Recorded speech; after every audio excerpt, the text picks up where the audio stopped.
Bonjour tout le monde, très content de vous retrouver pour un nouveau podcast. C'est rare qu'on soit là le samedi, mais j'ai décidé de faire quelques heures sup à Fred Weiss. Ça va Fred ? Non, j'ai faim.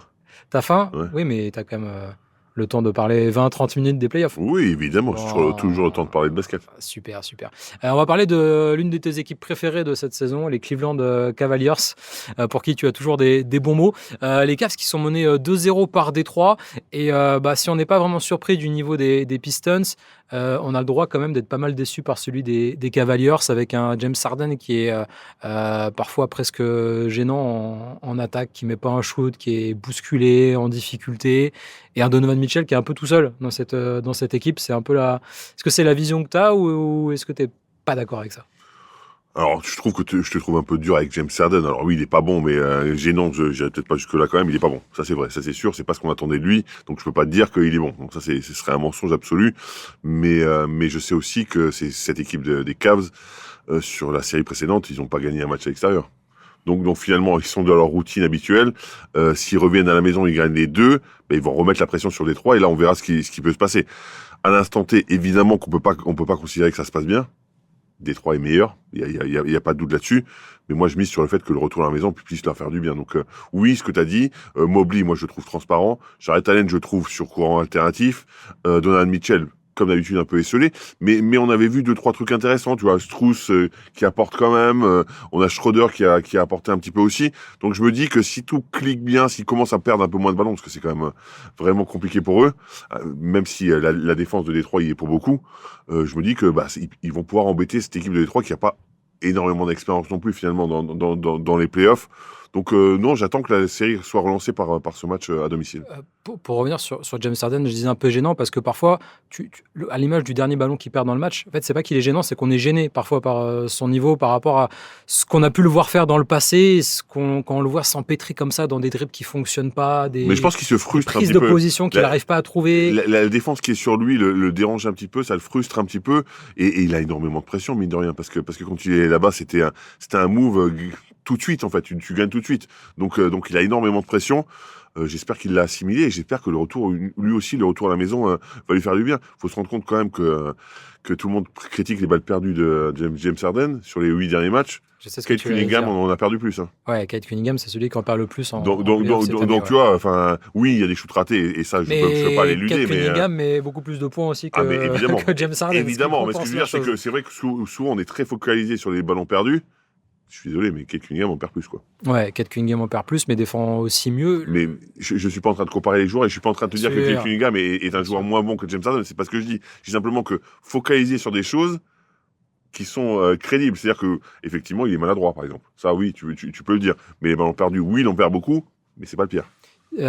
Si Cleveland sort là au deuxième tour, est-ce qu'on pourra parler déjà de saison ratée, ou est-ce qu'il faudra attendre encore un an? Non, j'en ai marre. Non, j'en ai marre. Et Mitchell, ça peut mieux fonctionner parce que finalement, ils ont joué assez peu de temps ensemble. On parle d'un joueur, James Harden, qui est là depuis 3 mois finalement. Ils vont nous faire le coup combien de fois, les Cavs? Si à chaque fois ils sont éliminés en disant non, c'est bon, on attend l'année prochaine, moi je serai mort, ils n'auront toujours rien gagné. Hein. Le plus tard possible, j'espère.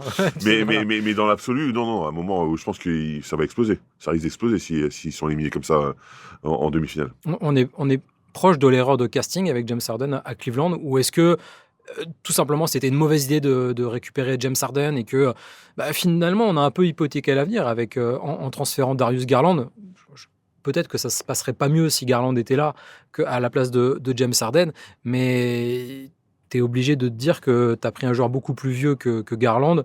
T'es obligé de te poser la question. En plus, ça fonctionne pas tout de suite. Je suis d'accord avec toi que t'es obligé de te poser la question. Mais après, c'est un pari. T'as hypothéqué un peu ton avenir. Oui, mais après, c'est un pari sur le court terme. Et à l'époque, Garland, rappelle-toi, il était blessé. On savait pas trop s'il allait jouer. Oui, c'est pour ça que je te dis, on sait pas. À un moment, tu sais pas quelle décision tu prends. Au moins, ils ont bougé. Je dis pas que c'est un bon move, mais au moins ils ont bougé. James Harden, c'est quand même un joueur exceptionnel sur son passé, etc. Oui, il a beaucoup choqué en playoff, mais c'est quand même un joueur exceptionnel. Tu prends ce risque. Et en même temps, c'est le principe du risque. Hein. Un coup tu gagnes, un coup tu perds. Hein.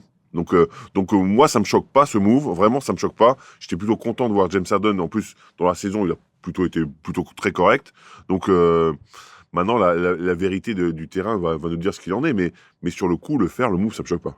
Sur les 2 premiers matchs, est-ce que tu es d'accord pour dire qu'on n'est pas sur une série hyper emballante. Enfin, le niveau de jeu, je trouve, est un peu décevant. Un peu à l'image du premier tour des deux équipes.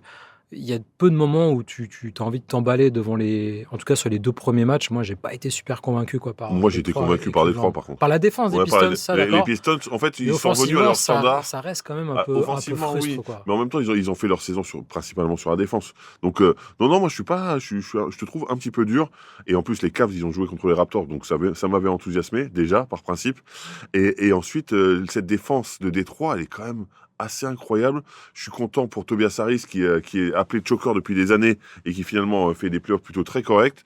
Non, je te trouve un peu dur. Alors, autre fait incroyable dans cette série, c'est que Tobias Harris c'est le meilleur joueur des 2 premiers matchs. Ouais. Ça, c'est pas quelque chose. C'est pas quelque chose. C'est pas quelque chose. C'est un joueur fantastique, Tobias Harris. Oui, mais j'ai toujours aimé. Alors certes, mais en playoff, il a souvent déçu. C'est pour ça. En fait, tu m'écoutes pas du tout. Si, je t'écoute. Je te dis juste que c'est hyper surprenant du coup. Bah non. Non, t'es pas surpris par le niveau de Tobias Harris? Non, pas du tout. D'accord. Je suis ravi. Mais tu peux être content et surpris aussi. En fait, Tobias Harris, c'est le type de mec qui va mettre 17 points dans n'importe où qu'il aille. Sauf que parfois, il les met au début du match quand c'est assez facile. Je trouve qu'il a un vrai impact. C'est un joueur qui est important. Il apporte. Il a progressé aussi mentalement. Non, je suis pas si surpris. Je peux pas dire que je suis pas surpris du tout, mais je suis pas si surpris que ça. Je suis plutôt content. On avait parlé lundi, je crois, des Sixers contre New York en disant il faut que le physique tienne, il faut qu'Embiid soit bon, très bon, et puis advienne que pourra pour Philly. Ça fait 3-0 là pour New York.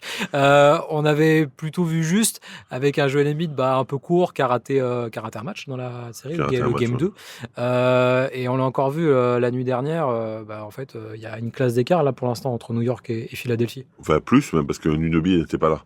C'est celui qu'on considère comme peut-être le meilleur joueur des Knicks depuis quelques temps, même si je trouve que Jalen Brunson, faut pas quand même l'oublier, ce serait abusé.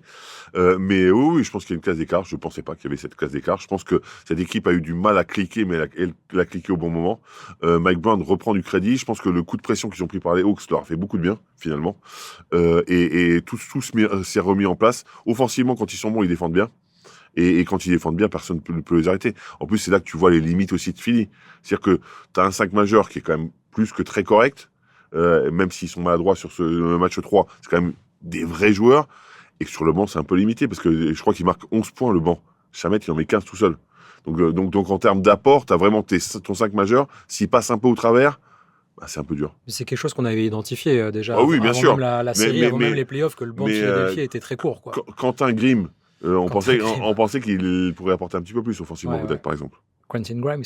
Donc Quentin, il s'appelle Quentin. Il vient de Montargis. Ah ouais. Imagine. Tu connais pas Quentin de Montargis? Si, Quentin de Montargis. Si, j'ai vu le film, bien sûr. Ouais. Avec. T'as vu t'as vu les films quand même? J'ai vu avec Depardieu. Bien sûr, avec Depardieu, bien sûr. Ouais. Très drôle. Et c'est qui l'autre acteur? mais si, en vrai, mais je l'ai vu il y a longtemps, ça m'a fait rire. Je pense que si je le revois maintenant, je trouve ça un peu lourd. Mais à l'époque, ça m'a fait beaucoup rire quand j'étais plus jeune. Moi aussi. Ouais, Quentin de Montargis. Et c'est avec qui d'autre aussi? C'est avec Léon. C'est avec.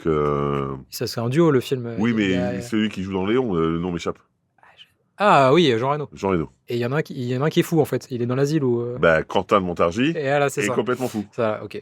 Petite aparté. Super, vous avez passé un bon moment là. Regardez ce film, franchement, il m'avait fait rire. Il plaît beaucoup à Fred. Non, il y a un joueur aussi qui passe à travers, c'était Tyrese Maxey. Moi, j'en attendais beaucoup plus dans cette série. Et là, à 3-0, en fait, il n'a jamais réussi à peser totalement sur un match. Quoi. Tu sais que c'est paradoxal, mais je trouve qu'il ne soutient pas la concurrence avec Jalen Brunson, en fait. Oui, alors qu'on pensait que Brunson allait souffrir face à Maxey. Tout le monde s'est dit la vitesse, etc. Finalement, c'est même pas lui qui défend dessus. La plupart du temps, c'est Edgecombe. Et on pensait que cette vitesse-là allait lui apporter énormément dans cette match-up. Et il est en souffrance. Maxey. Et il est en souffrance parce que physiquement, en fait, il prend des coups, il prend des chocs. Et les Knicks ont réinstallé ou ont installé, je ne sais pas s'ils l'ont eu avant, mais une défense vraiment rugueuse. Ils sont trouvés avec ce groupe. Je te dis, en fait, quand ils jouent bien offensivement, ces Knicks, c'est vrai, typiquement le type d'équipe qui, quand ça joue bien offensivement, ça joue bien défensivement. Et pas l'inverse. En fait, il y a des équipes qui se mettent en confiance en défense et qui leur permet d'être bons en attaque. Eux, c'est complètement l'inverse.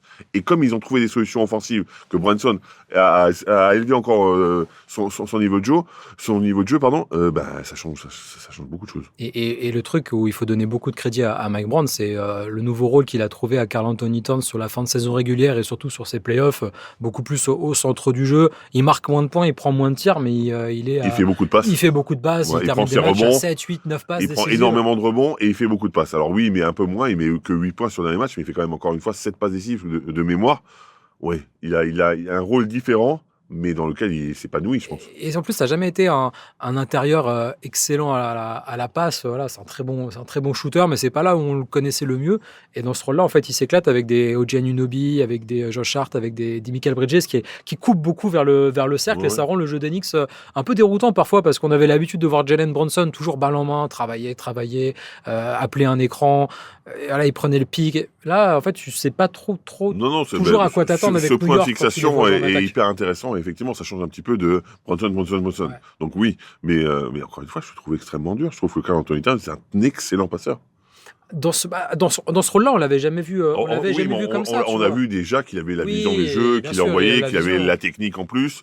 Donc, si en plus on lui donne dans ça, un rôle de ce type, on le conforte dans ça, et en disant on a confiance en toi sur ça, bah forcément il va s'épanouir. Ouais, mais ce que je veux dire, c'est que sur le long terme, on l'a jamais vu à ce point-là enchaîner les passes décisives. Là, il est sur un run, énorme. Oui. Et c'est inattendu parce que tu ne penses pas que ça va être en playoff que le gars va exploser sur une partie statistique un peu particulière. Les passes décisives, c'est généralement soit t'en fais beaucoup, soit t'en fais pas beaucoup. Oui, c'est vrai que s'improviser grand passeur, c'est voilà, assez rare. en général, ça arrive pas comme mais ça. Bon, c'est un bon passeur. Non, c'est un bon passeur. J'aime bien surtout les ralentis, c'est des fois où tu vois la tête qu'il fait au moment des passes. Par contre, là, c'est catastrophique. Si, moi j'adore, ça fait partie du personnage. Non, mais c'est no look pass où il fait comme ça. Ouais. Il joue vraiment, c'est vraiment acteur studio. C'est exceptionnel, j'adore. Est-ce qu'on peut dire que c'est les New York Knicks, du coup, avec ce Karl Anthony Towns dans ce rôle-là? Oui, mais dans l'absolu, c'est nouveau, c'est une nouvelle version, c'est plus intéressant, c'est plus intense, c'est plus dur, ça défend mieux, le ballon circule bien, ils se trompent peu. Là, ils sont dominés sur le début de match quand même, dominés. En tous les cas, ils sont un peu malmenés par les Sixers sur le début de match, mais ils ont ce côté, on est un rouleau compresseur, on avance tranquillement, on fait ce qu'on a à faire. Moi, je suis plutôt impressionné par les Knicks, ouais. Et puis tu as l'avantage de jouer 7 matchs devant ton public. Donc dans une série playoff, c'est l'avantage. Ça aide beaucoup et c'est assez rare finalement en playoff de Joel pouvoir Embiid jouer n'est pas content. Au meilleur des 7 matchs devant ta salle, quoi, dans ta salle, quoi. Mais donc c'est l'avantage. Ça, c'est assez cool, ouais. Quand il joue à Philadelphie, l'avantage, c'est que ça applaudit et ça encourage à chaque panier en fait, parce que soit c'est les gens de Philadelphie le public est content, je trouve que c'est beau, et il y en a pour son argent, c'est ça. Et c'est même un peu étonnant parce que ça l'est pas parce que c'est les Knicks en face, mais normalement Philadelphie, t'as un public de connaisseurs, un public qui aime le basket, une salle assez chaude. En fait, souvent, quand c'est New York qui se déplace, c'est toujours comme ça, avec n'importe qui en face, quoi. Ouais, mais c'est vrai que c'est un peu bizarre. Mais ça t'aurait énervé, toi, en tant que joueur, là, de jouer dans ma salle, ouais, ça soit hostile quasiment pour toi, quoi. Ah bah oui, grave. Parce que quand Embiid se fait postériser par Mitchell Robinson, la salle exulte comme si on était au Garden, hein, vraiment, c'est impressionnant. En plus, le dunk est incroyable aussi. Le dunk est magnifique, ouais. T'as vu la photo? Ouais. Et puis Embiid qui finit sur les fesses, forcément. C'est savoureux si t'es fan de New York, quoi. Oui, mais bon. C'est savoureux pour le basket en général, parce que c'est une belle action. Magnifique, ouais.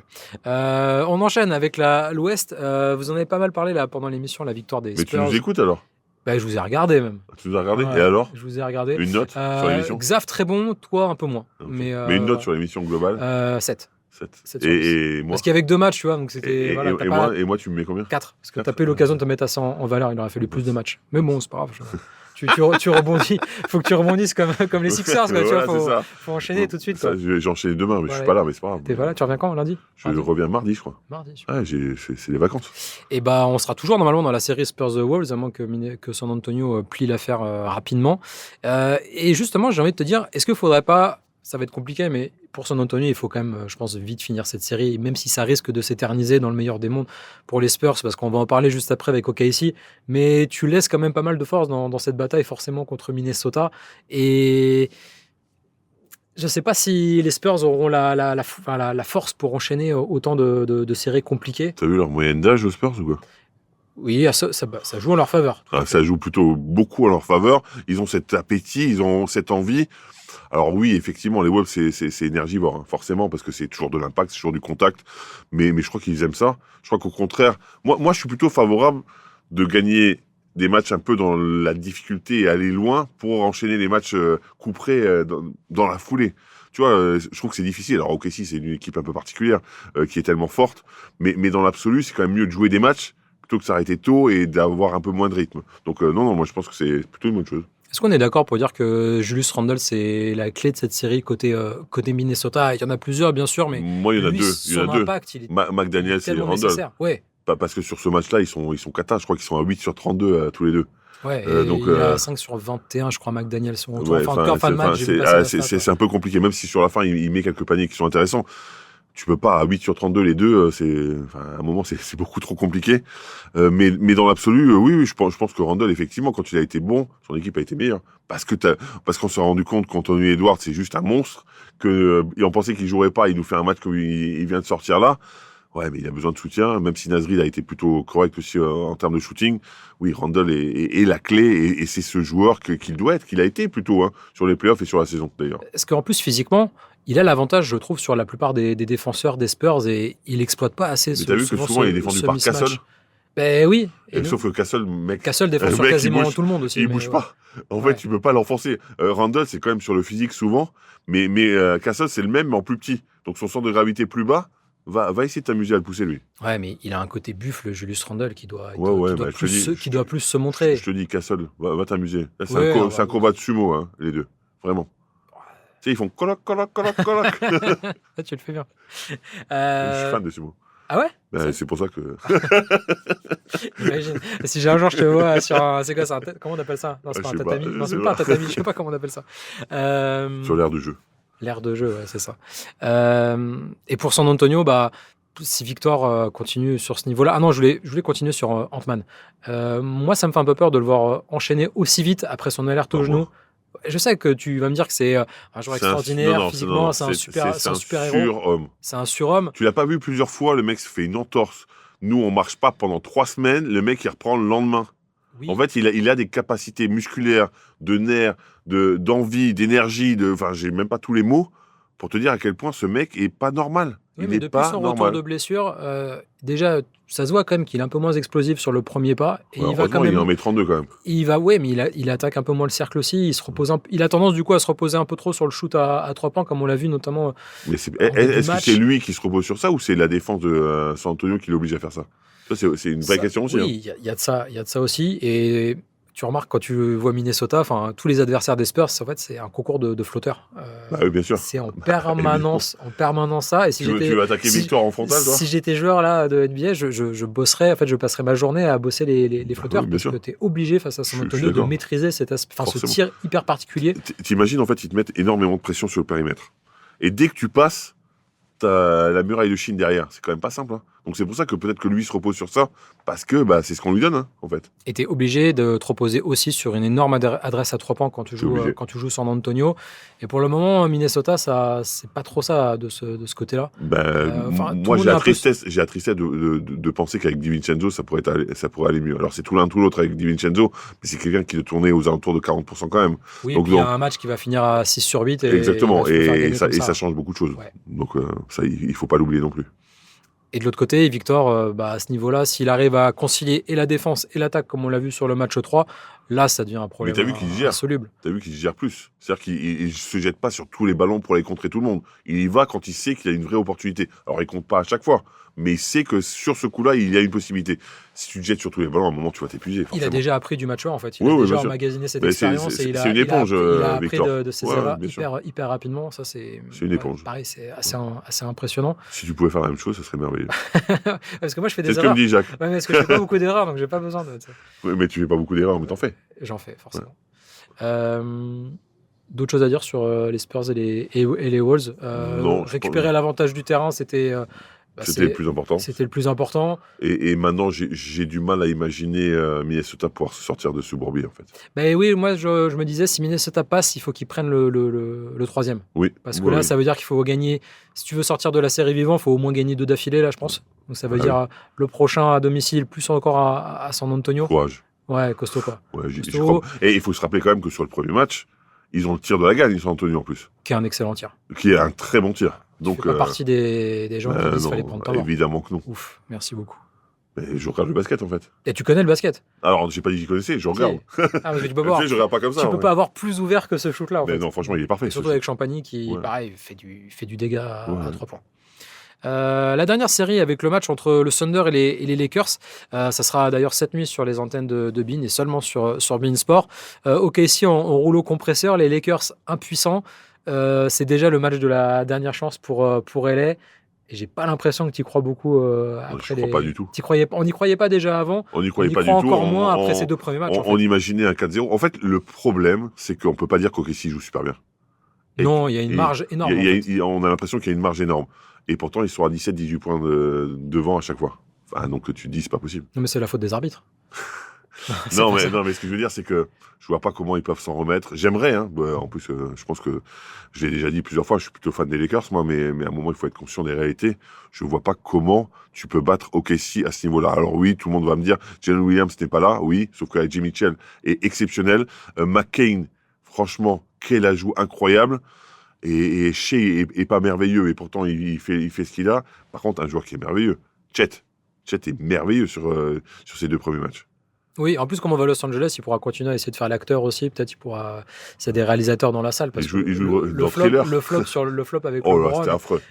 Non, c'est DeAndre Ayton. C'est DeAndre Ayton. Il est incroyable. Il est incroyable. Donc ça aussi, j'ai bien aimé. Non, alors, j'ai pas aimé du tout, moi, par contre. Oui, tu m'as compris. Non.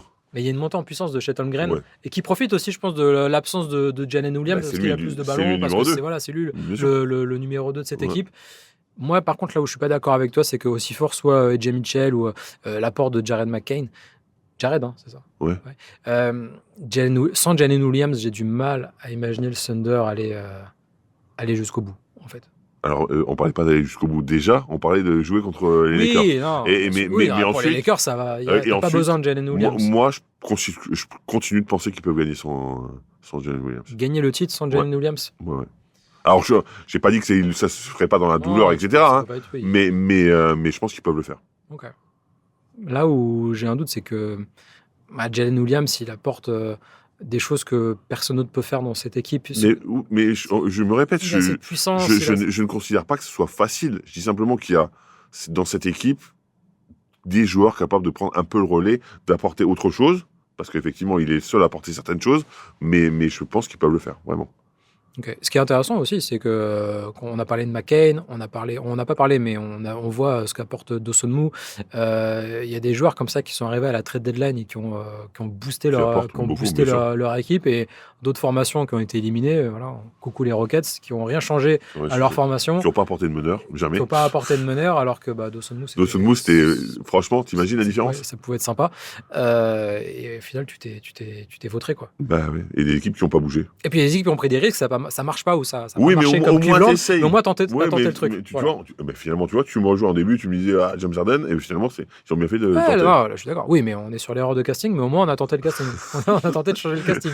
On verra. S'ils gagnent, tu diras plus la même chose. Il faut absolument qu'ils en prennent, qu'ils prennent les le prochain, c'est obligatoire. Pitié qui gagne à l'extérieur au moins une fois. Ça me tue d'une équipe qui tu joues une série de playoffs, 2 séries de playoffs, et tu gagnes pas une seule fois à l'extérieur. Je trouve que ça dit beaucoup des ressources mentales ou de l'absence de ressources d'une franchise. C'est à la fin de la foire qu'on compte les bouses, on verra. Tout à fait, ça vient de Limoges. Ouais, c'est une belle forcément les bouses.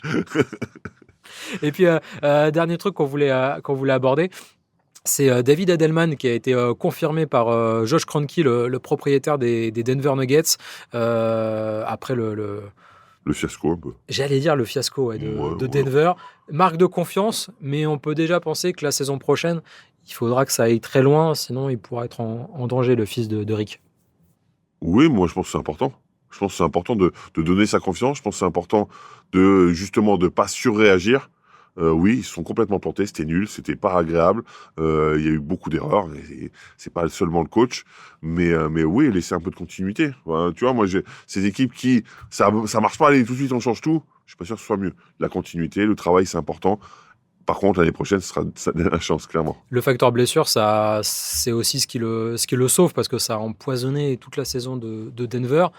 Mais c'est aussi parce que l'équipe était aussi construite avec des joueurs qui sont sujets à des blessures, comme Aaron Gordon, etc. Bien sûr, tu prends des risques. Tout n'est pas de la faute de David Adelman. Je suis complètement d'accord, mais Adelman a quand même montré certaines lacunes, on va dire, sur ses playoffs. Ouais. En plus de certains joueurs. J'y pense avant qu'on termine. Un autre coach qui a été confirmé, là c'est beaucoup plus logique, c'est Charles Lee à Charlotte. Je ne sais pas si vous avez eu l'occasion d'en parler cette semaine dans l'émission. Je ne crois pas.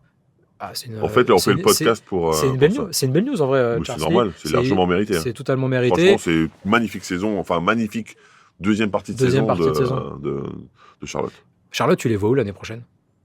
Bah, je pense qu'ils vont continuer à progresser. En fait, ils vont être au niveau qu'ils ont été sur la deuxième partie, mais un petit peu moins, parce qu'ils seraient top 2. Si t'es au même niveau, ouais, Non, t'es un top, petit- top 4 à l'Est. Hein. un petit peu moins, mais je pense que c'est une équipe qui peut prétendre quasiment au playoff direct. Ah oui. Ah, moi, Voilà. les Hornets, je veux les voir. Quasiment. C'est pour ça que ouais, je dis play-in. à la bataille, quoi. Ouais, à la Entre bataille. 6 et 8, quoi. Ouais, c'est ça. Ça marche. Bon, et ben écoute, on a fait le tour On a fait le tour. des 4. Je peux aller manger. Des 4 séries, tu peux aller manger et tu peux ensuite prendre la route. Ouais, c'est ça. Parce que je sais que. J'y vais à moto. bah, t'irais plus vite. J'irai plus vite. Mais T'irais non, vite pas qu'en moi. voiture. La moto, tu Ou alors, t'arrives jamais. Ou alors, t'arrives jamais. Écoutez, merci beaucoup. Je crois qu'on se retrouve lundi. Ça sera avec Baptiste et peut-être Chris Singleton, il me semble. Je crois que c'est Chris Singleton. Je crois. C'est bang, bang, bang. Il me semble. Mais il le fait pas trop dans le podcast. C'est que, Ah bon non, c'est que Je suis pendant les hyper matchs. déçu. Et il y a plein de gens qui. Il y en a Qui regrettent. en fait, il y en a qui en ont marre et il y en a qui kiffent. Tu vois, c'est soit l'un, soit l'autre. C'est un peu binaire. Mais sur le c'est bang, bang, bang. génial, en fait. Il y a d'être vraiment- clivant. il y a C'est vraiment- pas- Est-ce que c'est pas le mieux d'être clivant? C'est-à-dire qu'il y a des gens qui t'aiment et des gens qui t'aiment pas, plutôt que tout le monde Je t'aime. dirais pas qu'on ne l'aime pas. Je dirais Non, que le qui bang aime bang moins, bang qui aime moins. a tendance parfois à agacer certains qui regardent les matchs commentés par Chris. L'important Mais pour moi, je nous, c'est kiffe. que toi, tu nous aimes bien. Moi, je kiffe. Ben voilà, c'est le plus important pour nous. Je le dirais. Et puis, Chris. la minorité bruyante est toujours plus. Tu l'entends toujours plus que la majorité silencieuse. Par définition. Voilà. Parce que dans les mots, t'as dit bruyant et silencieux. Bon, il est temps que ce podcast se Ouais, eh ben, termine c'est et qu'on ça. soit un peu et qu'on parte en week-end tous. Merci Fred. Merci beaucoup. Et on se retrouve, toi et moi, je pense, la semaine prochaine peut-être. Je ne sais pas du tout. On verra le planning. Ciao, ciao. Au revoir.